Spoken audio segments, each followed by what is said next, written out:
Shalom, saudara-saudara yang dikasihi oleh Tuhan Yesus Kristus.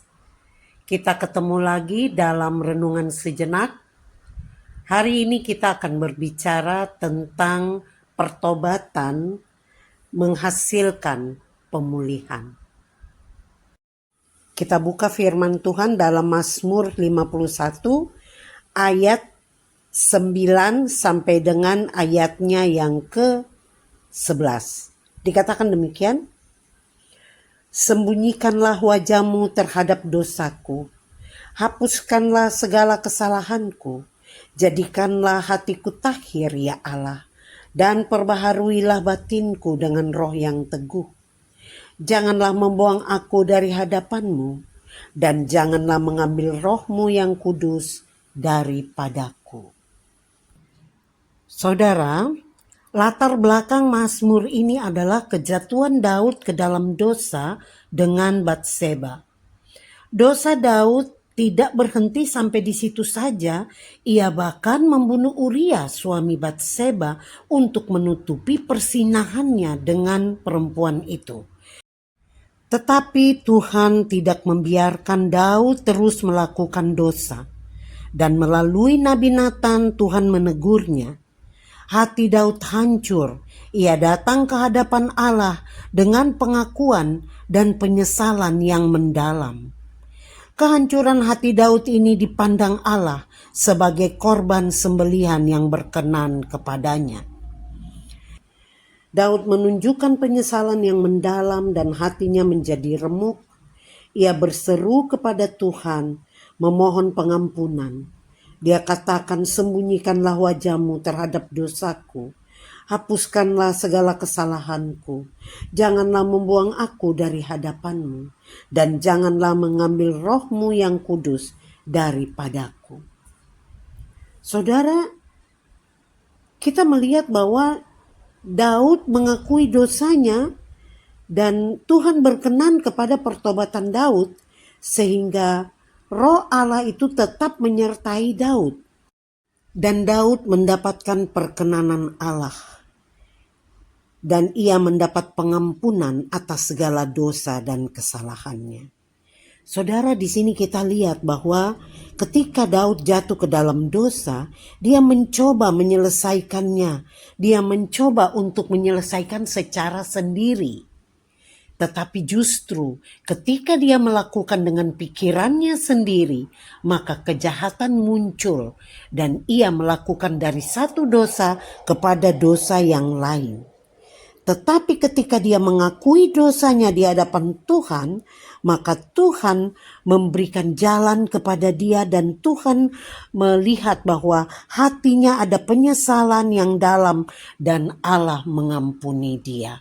Ya saudara, ini sebenarnya adalah contoh bagi kita untuk jangan menyelesaikan persoalanmu sendiri.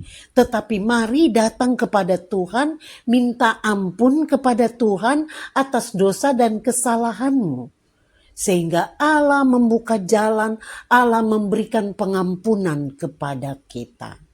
Kita lihat ayat berikutnya, Mazmur 51 ayat 18 sampai dengan ayatnya yang ke-19. Dikatakan begini, sebab engkau tidak berkenan kepada korban sembelihan. Sekiranya aku persembahkan korban bakaran, engkau tidak menyukainya. Korban sembelihan kepada Allah ialah jiwa yang hancur, hati yang patah dan remuk. Tidak akan kau pandang hina, ya Allah. Ya saudara, jadi dikatakan seperti itu sebab Allah berkenan kepada hati yang hancur dan remuk. Ketika Saul jatuh ke dalam dosa, ia tidak bertobat dan tidak menyesal.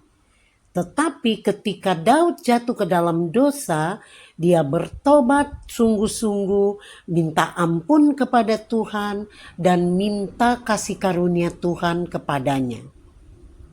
Saudara, jikalau kita perhatikan, sebenarnya Daud memiliki kesamaan dengan Saul dalam beberapa hal. Sama-sama pernah menjadi raja, sama-sama diurapi Tuhan, dan mereka sama-sama melakukan dosa juga. Ya, jadi Pengurapan Saul itu sama sehingga roh Tuhan juga berkuasa dan hidup di atas Saul. Begitu juga dengan Daud karena diurapi, diangkat sendiri oleh Tuhan, diurapi menjadi raja. Ya saudara, ini bukti bahwa keduanya adalah manusia-manusia biasa yang memiliki kelemahan-kelemahan. Meski memiliki banyak kesamaan, tetapi akhir hidup mereka sangat berbeda karena pilihan dan keputusan mereka dalam menjalani hidup menentukan masa depan mereka sendiri. Ya saudara, Saul tetap saja mengeraskan hatinya dan berkilat tidak mau mengakui kesalahan dan tidak mau bertobat sekalipun telah ditegur Samuel pada waktu itu. Kita bisa lihat ayat berikutnya. 1 Samuel 15 ayat 22 sampai dengan ayatnya yang ke-23. Dikatakan demikian, tetapi jawab Samuel, apakah Tuhan itu berkenan kepada korban bakaran dan korban sembelihan sama seperti kepada mendengar suara Tuhan? Sesungguhnya mendengarkan lebih baik daripada korban sembelihan, memperhatikan lebih baik daripada lemak domba-domba jantan. Sebab pendurhakaan adalah sama seperti dosa bertenun, dan kedegilan adalah sama seperti menyembah berhala dan terafim. Karena engkau telah menolak firman Tuhan, maka ia telah menolak engkau sebagai raja. Jadi firman Tuhan katakan, mendengarkan lebih baik daripada korban sembelihan. Mentaati firman Tuhan dengan segenap hati lebih baik daripada penyembahan, pelayanan, atau pengorbanan pribadi secara lahiriah.